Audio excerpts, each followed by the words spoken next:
Now, in a united critical push to unite a fractured Republican Party, U.S. President Donald Trump returned to Capitol Hill today, trying to salvage a sweeping tax cut bill that forms the core of his domestic agenda.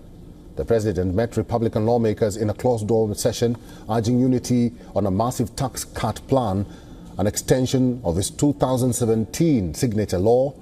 But factions within his own party remain divided, especially over Medicaid spending cuts and deductions from state and local taxes. Trump insisted that Republicans are tremendously unified, but hinted that any holdouts could face challenges in primary ahead of the midterm elections.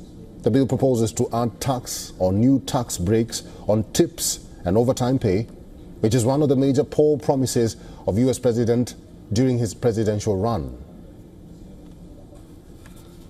I think we have unbelievable unity. I think we're going to get everything we want, and I think we're going to have a great victory, and this man has done a great job, and I think this was a tremendous session.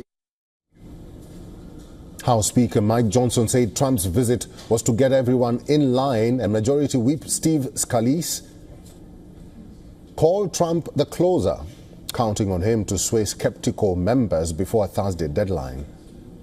U.S. President's visit at the Capitol comes at a time when credit rating agency Moody's has stripped the U.S. of its top-tier rating. The Republican-controlled Congress has so far backed Trump's agenda without pushback, but the Senate Republicans, including conservative Josh Hawley, are already showing reservations. With the Memorial Day deadline looming, Trump's power to close deals in Washington is once again being put to the test. But whether he can deliver his big, beautiful budget is yet to be seen. Let's talk to our correspondent Susan Teherani, who's now joining us on the phone from New York. Has this meeting ended, and do we know what was discussed between the Republican lawmakers and President Trump? Eric, this meeting happened this morning. President Trump really felt like he had to go down there and talk to these Republicans.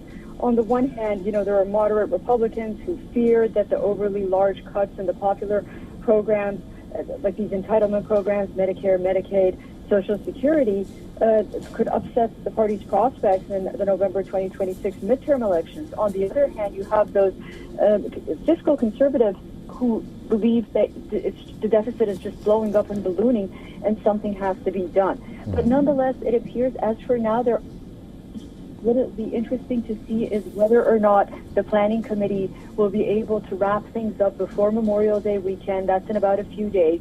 And whether or not President Trump is going to get to his big, beautiful bill.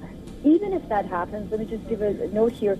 The Senate is going to be a lot more. The Senate's going to be less forgiving at the end of the day, and so they're going to have a lot of hurdles in the Senate as well with such a slim majority. So no one's holding their breath right now, but it appears that President Trump did feel the need to go over there and talk to Republicans and sort of say, let's all get on the same page here. We're on the same team. And this is very significant, Susan, because Trump going back to Capitol Hill is sort of an indication of something to come. Yeah, absolutely. He was concerned. He was definitely concerned that Mike Johnson might not be able to get all these people, the moderates and the fiscal conservatives, in the same room and say, let's get this going. Let's hammer our differences out. And he felt like he needed to go there. Remember, this bill is so important for his first 100 days.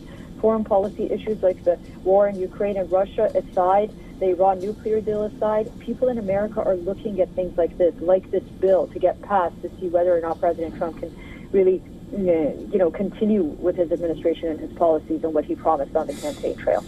All right. Susan Teherani is our correspondent in New York. Susan, we'll have to leave it there. Thank you.